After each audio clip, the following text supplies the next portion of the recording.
Good day everyone. Hi, my name is Mark Joshua Bilizon.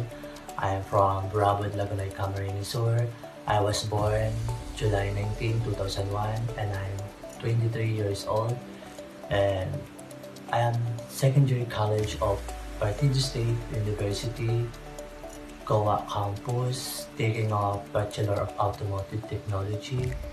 I love playing online games, basketball, but I'm not very professional, and I love fixing motors, electrical wirings, engine parts, especially when it's broken.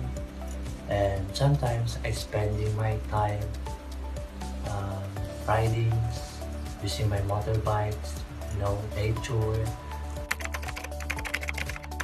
Well, karaniwang naman sa ating mga lalaki, di ba? Kailangan natin mag-hard work, itagutid yung ating pamilya, di ba? Para, yun, maasahan tayo sa labas. Kumbaga, kailangan natin maging malakas, mapangas sa tamang paraan, di ba? Yung maging dominante para sa ating lipunan, di ba? Pagdating naman sa babae, alam naman natin na mahina yung babae, lalo na sa emotional sila.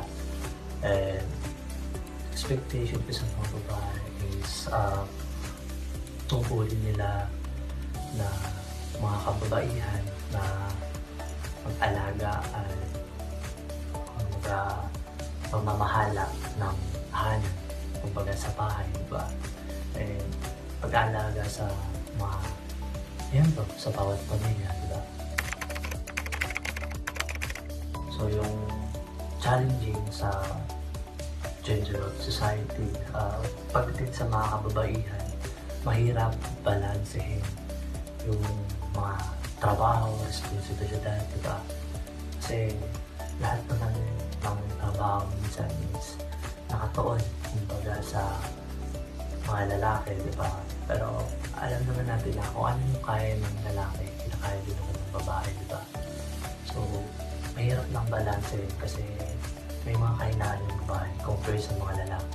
Kasi nga, sinasabi nila na yung lalaki is malakas, kumbaga physical strength, diba?